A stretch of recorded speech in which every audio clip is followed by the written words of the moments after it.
I'm Jeff, and with tools, technology, and training. And in this week's episode of What's Your Story, we're pleased to have Elijah McMillan on. And shout out to our sponsors that help me be able to do all this. Milton Industries, 180 Biz, Associated Equipment, Shop Dog Marketing.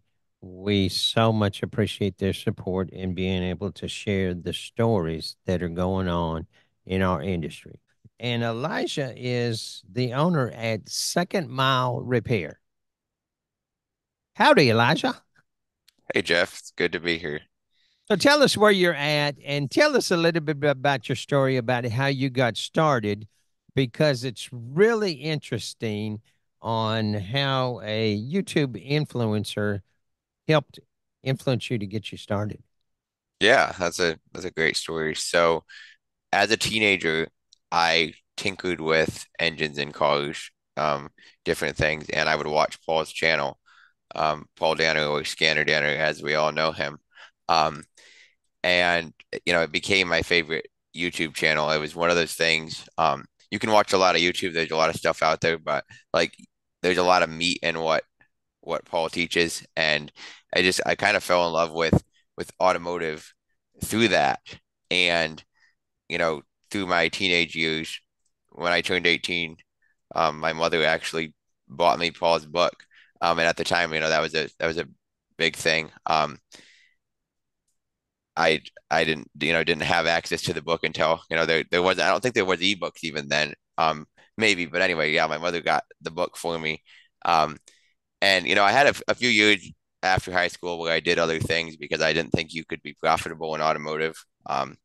But I ended up coming back and realizing that this is still what I love doing. And in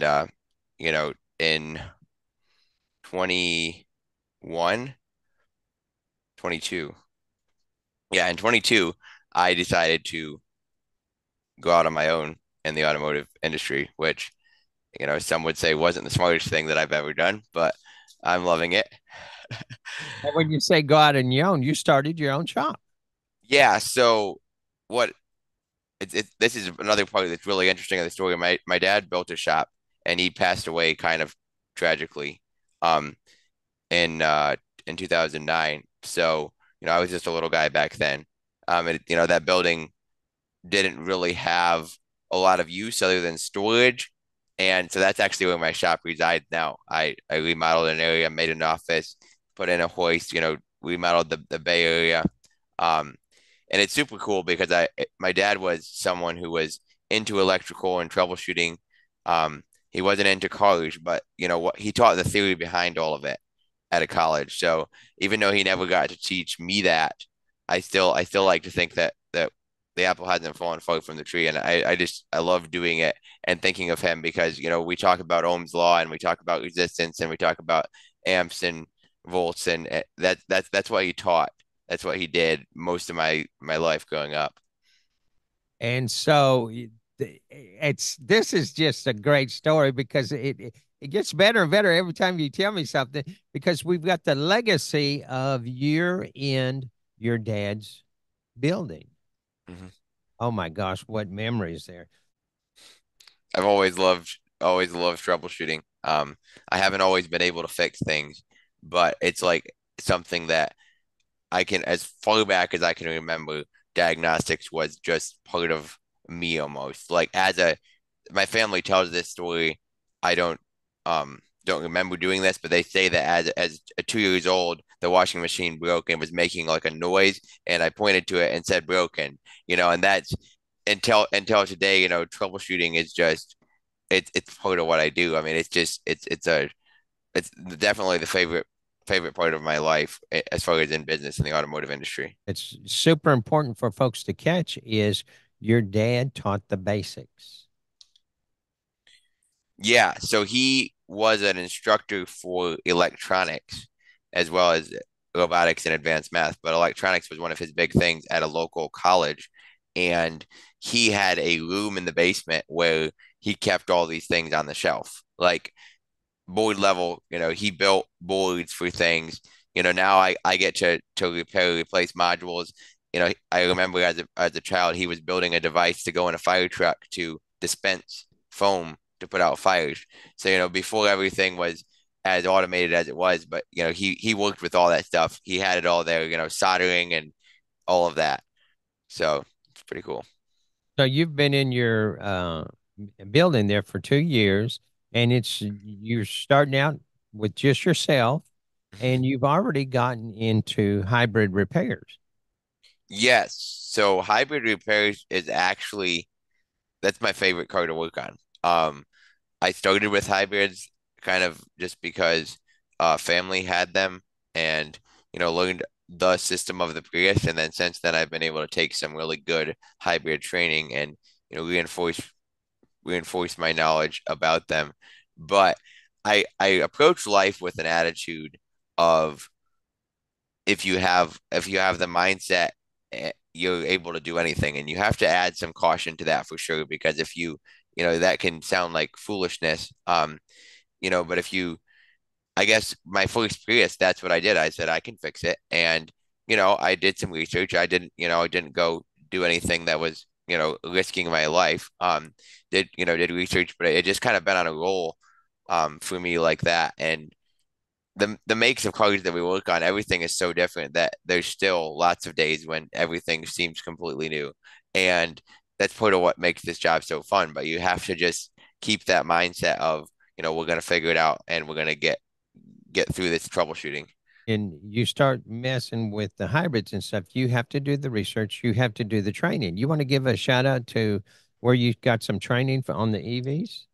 So my first hybrid EV training course was at a local tech expo. It's the only tech expo in Michigan, the Auto Wares Tech Expo, and it's probably 25% of the size of ASTE, if that.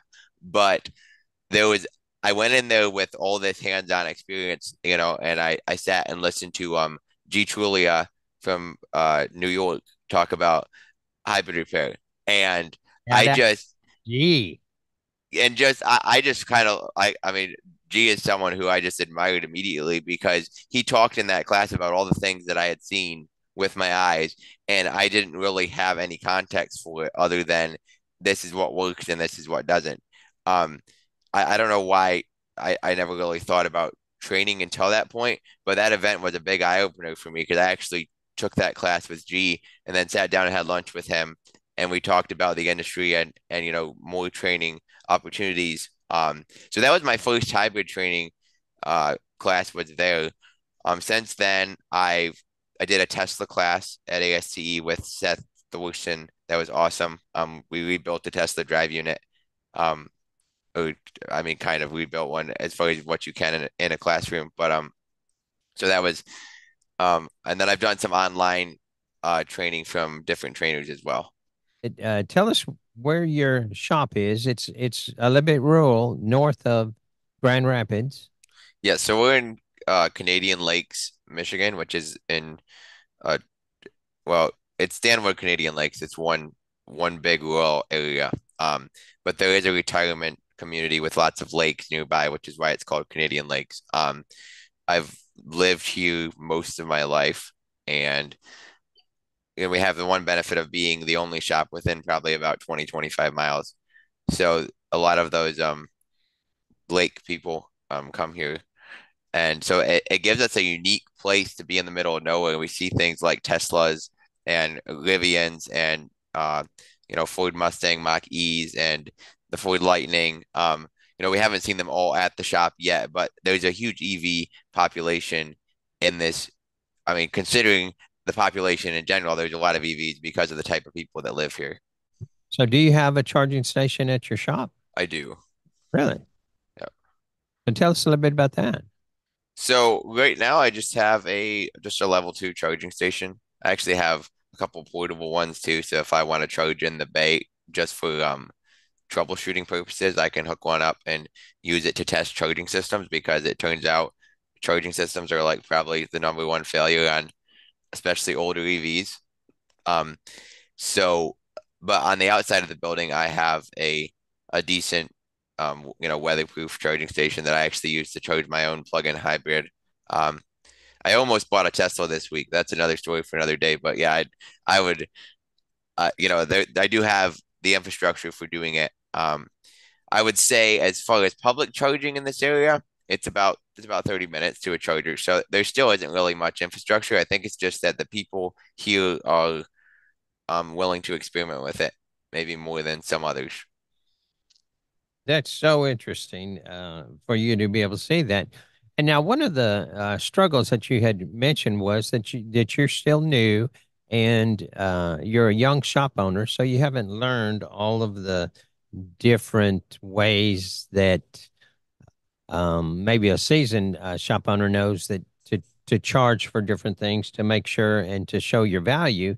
Hmm. And you said that you shared with me before we started that you understand the importance of going to events, and you've already been to ASTE, which is now ASTA, and you've also been to Vision.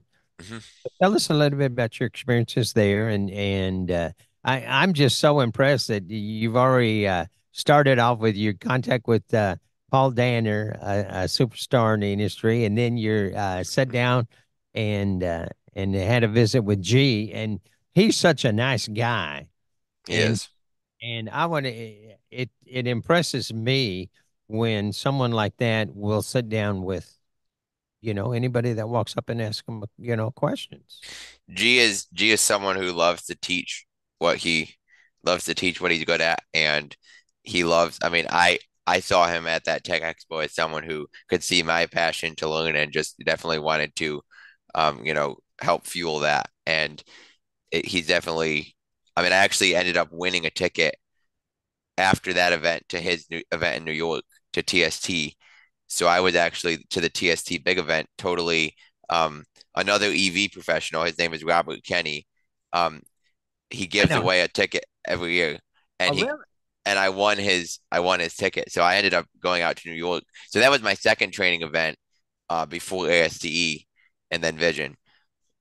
Oh my gosh! And Robert Kenny, he's such a nice guy, just full of knowledge. And he teaches at one of the colleges, and then he goes to all the different events there. Because you were at ASTE, he was there, Mhm. and then Vision. I'm trying to think. He was there, and I didn't catch up with him out Yeah, I there. feel like he was at Vision, but there were so many people at Vision that I mean I missed so many of the people that I would have liked to see. It just that place was just full. I mean it was awesome. Don't get me wrong, just you can't see everyone. I would say so ASTE was something that I originally heard about on the Changing the Industry podcast and just hearing and then being in some different groups, different Facebook groups connected with that and seeing all the excitement leading up to it. I mean, quite a bit. I mean, shortly after they opened up registration, I was booking a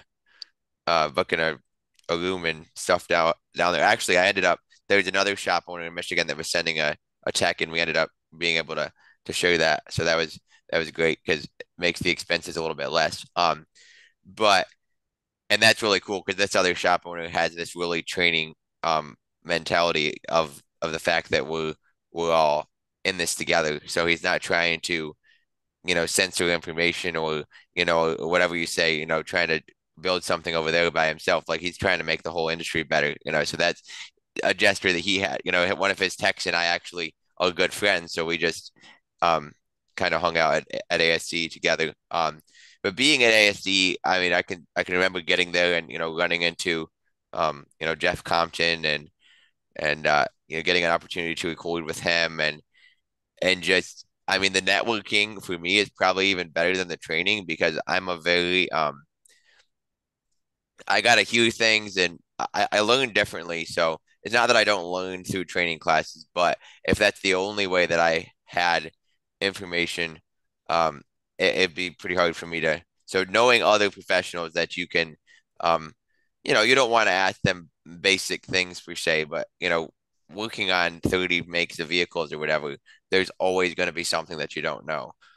So meeting a lot of those people and just seeing how open they were to me as, the first time I was there, just, kind of trying to learn how to be a shop owner and trying to learn how to be, better as a technician too. And it's a race. It's a real treadmill to do that.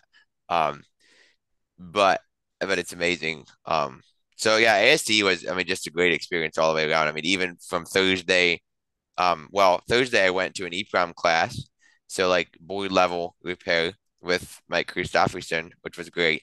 That was the first time I'd really been to a class like that, and it definitely was a good introduction for me in that. And then, we had the go-kart racing there, and especially that was awesome. It's awesome how they make that event trading oriented, but they also make it fun so that you go away charged up. um you go away revitalized, to go home and hopefully do better. And so I mean that was an incredible experience for me for sure. And then of course Vision is the next big one that everyone goes to. And I wasn't going to go to Vision because I mean I'd love to be at Tools. I'd love to, go to all these events, but when you're, this early in the game, you can't go to all of them. You got to kind of stay home and, make the business work. But there's a local group of shop owners that I'm part of. My friend Corey Rosemuth from Rosemuth's Car Care is kind of heading that up, and he said to me like, you really need to come to Vision, and I was like, I'm not, I already didn't go to Vision, but he said that to me, once or twice, and I changed my mind and bought a ticket and was able to go to Vision after all. And again, it was just it was a great experience. I mean, the trainers are phenomenal, and there was a huge variety of, I took a service advisor class all the way to, you know, John Thornton class. I mean, John Thornton has got to be one of the most interesting technical trainers that I've come across, and just you can learn a lot there. And then getting to um, hang out with Corey's team outside of work too is a super cool. I mean, and other automotive professionals, just like you're not there on your, I have 8 hours to do this job. It's just like we're all here to learn together. Let's eat food together. Let's, walk through the trade show and, dream about the next new piece of equipment or whatever. It, I can't, to me, those events, they recharge you, but you can learn, you can network, and it's absolutely worth the cost. Even for someone like me that, I mean, I'm early enough in this game. Like I'm certainly not getting rich, unlike some people think. They think that owning your own business is just the thing to do. But I'm certainly not getting rich. And I can say, going to ASTE and Division was a little bit of a step of faith because I was like, am I going to see a return on this? Um, I would say to anyone, um, not, um, you should definitely check it out. And even like our local tech expo, that one I actually put a post out on Facebook and said if any technicians want to go with me, I'll buy your ticket just because it's like a little taste of Vision or ASTE, and I think we should all of us who can should try to take another technician or another shop owner to at least one of these events just so that they can get a new perspective on the industry and get something other than, maybe standing underneath the car all day long. On your marketing, when you talk about it, I've seen that you do mailers and you seem to get good response out of mailers. Mhm. My first rodeo with mailers, based on what everyone was saying, was probably supposed to fail according to statistics, but I know we had a huge, um, I mean, the numbers were definitely there, for getting a return on the investment. But it being in a rural area, I needed to get my name out there, I guess. So I, designed a mailer. Had a friend help me with that, and got something that I liked. And actually, this is a funny story. The first batch I ordered was the wrong size because I'm not good at reading instructions, and I ordered like 5,000 probably of mailers that were the wrong size, and they're just burning material. You can't mail them. So um, learned that the hard way. But then we did a take two, and on the second batch, I think I sent out somewhere between 3 and 4,000 mailers and brought in like 12,000 worth of work off of those mailers and a handful of new decent clients, which for no marketing, that was before I started doing more Google ads too. So that was the one of the only ways we were marketing. Um, I've done a few more batches since with less success. And so far in the business this size, the first batch, I designed them, I counted them, I bundled them, and I mailed them. Um, and now I've got it to where the new one that we're actually in progress on right now. I got someone to design it who actually designs mailers for shops, and it kind of looked like it doesn't have quite the same look as our other mailers, but it kind of is one of those things that focuses you right on that phone number, and I feel like it's going to convert better. And then they're also going to bundle them and pre-count them. So that's a huge deal. So I'm really excited for the next batch of those for sure. But it's definitely something that can be hit or miss. There's a lot of different. I mean, I know shop owners um in towns that have had less luck with them than I have, and I don't know. I think maybe it's just that there's not much auto repair that's decent around here. It's like 25 minutes to go. So if you get a mailer from a business that's 10 minutes away, you might look at that. And say that's interesting because we're helping disperse the myths where they say, "Oh my gosh, you have to be a large shop, you have to be a huge shop, you have to have a lot of investment," and you don't. You can. There's a lot more small shops than there are large shops, and Hmm. in your marketing, it depends on your area. You can try different things where some areas they say, "Oh my gosh, mailers won't do," and you've like, "I tried them, it works." And so that's part of what we want folks to understand is you can go on all the forums and you can hear all these people saying, "Oh, this works, that works." But Hmm. it's like, try it in your area, try it for your business. It depends on what you do. You're kind of like my shop where when you said, "Hey, we work on 30 different types of vehicles," you work on all makes and models. And then there's a lot of folks that just specialize. Hmm. That makes a difference in what you're doing and how you're doing it. You've mentioned with your dad's shop there Hmm. that you don't really have it set up for waiters, and that's a big part of the industry where we say you want waiters or you don't want waiters. You are using loaner cars. Tell us a little bit about that and how many do you have? So we have two loaner cars now. And it started as this. I bought this Ford hybrid from another shop. It was one of those mystery cars that no one could fix. And I needed to know what was wrong with that car because I mean the theory behind hybrid is it just like those problem cars are the one of the best training things. Um, so that was our first loaner car. Um, and then recently I just added a second one because that was working so well. I have a system that I use that tracks them and it does the authorizations and makes sure the client has insurance. And so using that system, it's called shoploaner.com. It's like 25 bucks a month.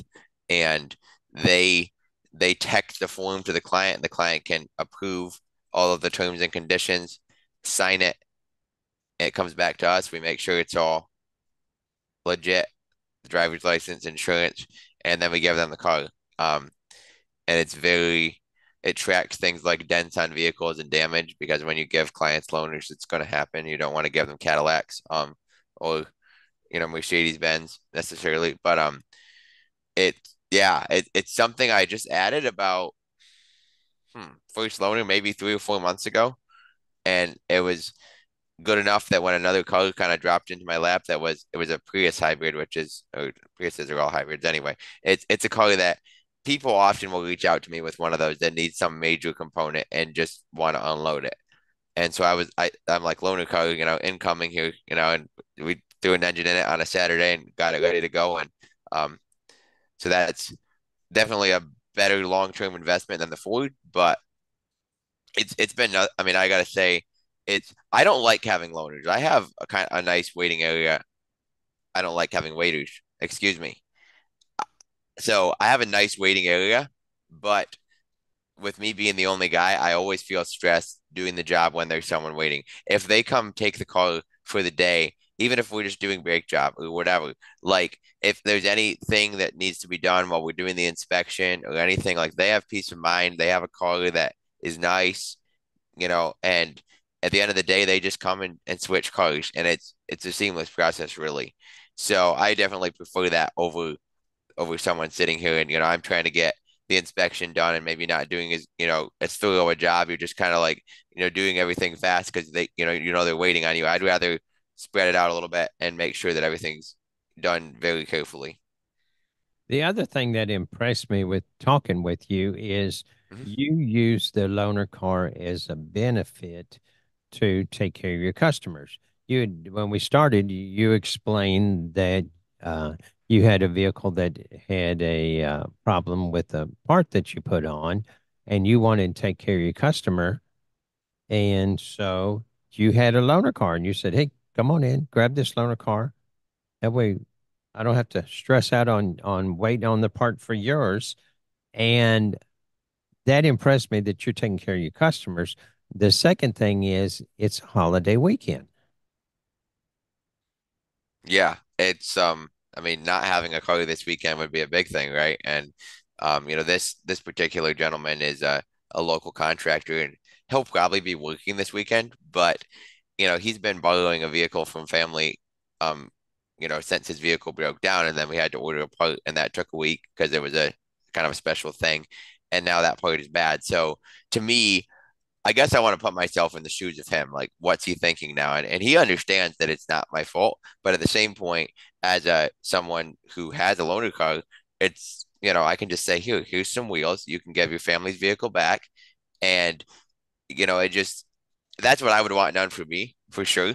And so to me, it's a not much of a like. There's not much deliberation about that. It's just that's where the loaner car is going, and we'll deal with I mean, one of our loaners needs some repair at the moment too. So, but they're just a great asset to have in the shop for sure. And see, that comes back to what your mission and what your morals are in your business. And you had explained to me that as a Christian, you're like, okay, I can't just fix cars. I have to do something else. And a lot of times we try to encourage shop owners, hey, what are you doing for the community? What are you doing, you know, for the area? What are you doing?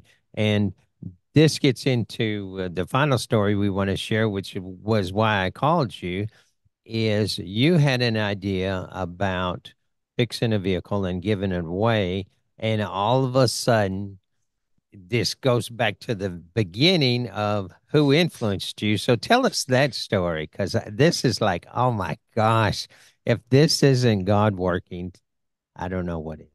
Right. So I roughly 3 months ago, and I'm not good with dates, but I was, like you said, thinking about, doing something with my business other than fixing cars and making money. And, the idea of just getting something decent and fixing it up and then giving it away. I felt like it was something I should do.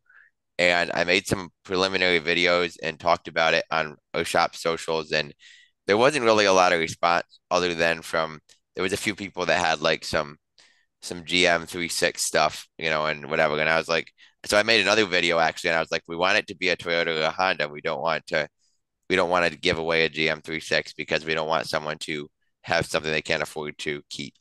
Um, and then I ran into Titus Martin at Vision, and we were talking after that, and he had just gotten this car in, and needed an engine. His client didn't want to carry on with the engine replacement on this old of a car, so I ended up buying the car from his client, and he was super nice to make that connection for me.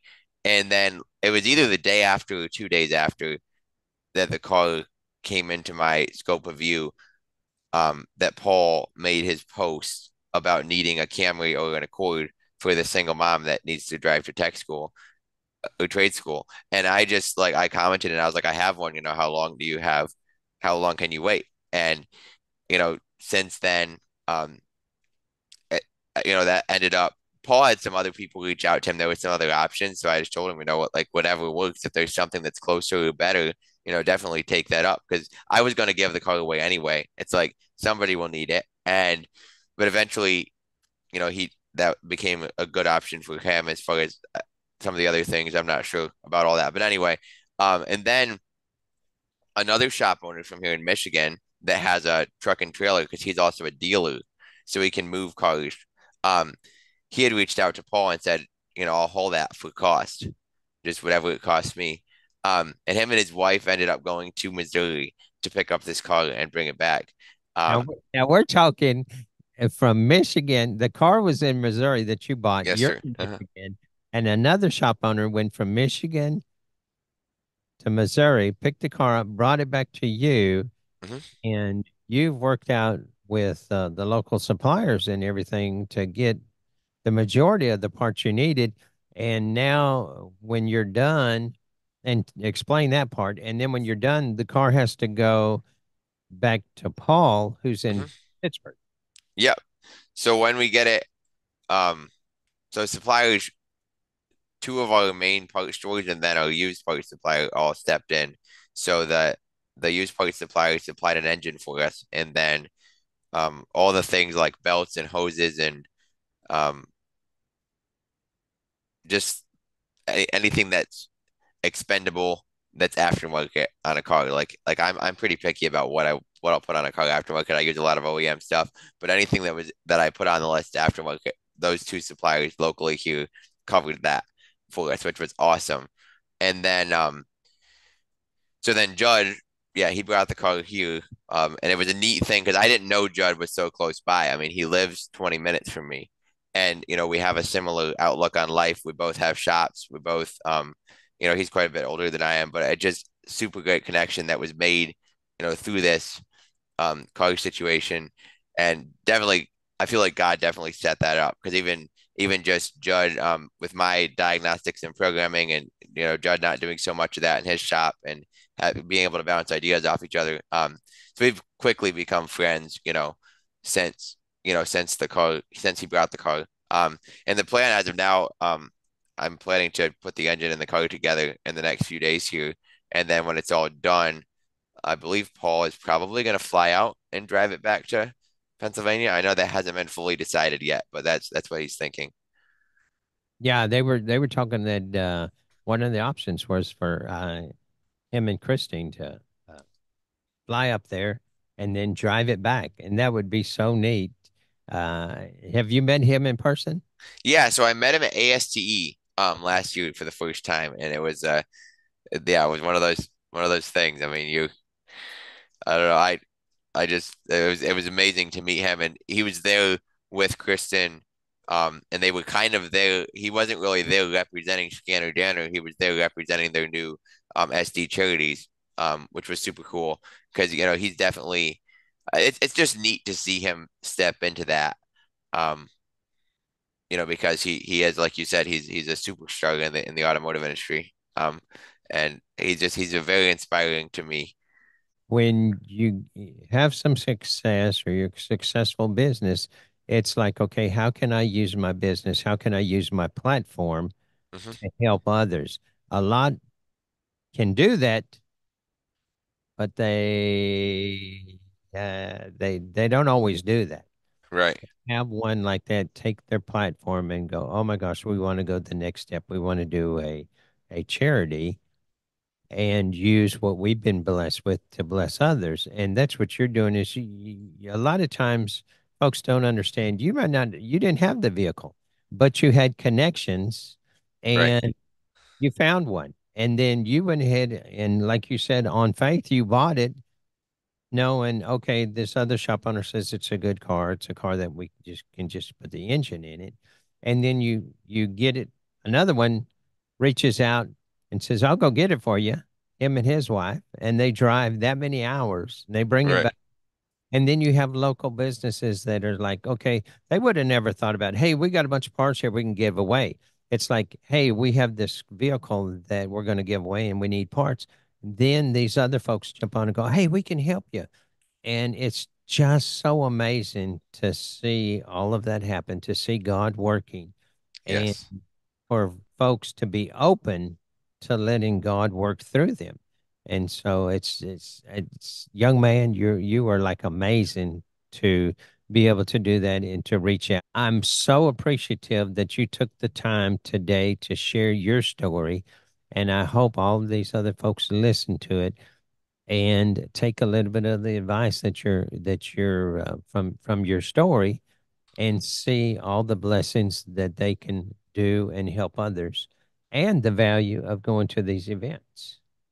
Thank you so Yeah, much, Elijah. Anything else that you'd like to share? it's been a pleasure to be here, and I guess I would close with, as someone who has spent, at this point, most of my working years now, which is not that much in automotive. I mean, I love this industry, and like one thing that I want to do with any platform that I'm given, which is through my shop or through my social media or through my networking, is get other young people interested in this. And it's something I've seen I've seen like recently a young man. I saw him. He worked with a local shop, and he ended up quitting with them to go get paid like $1 more an hour to go push carts at a lumber yard. And I see this guy, and I just look at him. I shake my head and I say, "Man, you just missed the opportunity of a lifetime." Because I believe had he stayed in that position, he could have become that diagnostician that's worth 100,000 a year, and have that drive and fulfillment in life, which you probably don't get from pushing carts. I guess I don't know. I've never really done it. But so that's I guess what I want to do with whatever platform I have is propagate that and show people that, as someone who's, doesn't have any gray hair yet, you can actually love what you do in this industry and do well at it. Well, thank you so much, Elijah. As always, I appreciate you watching.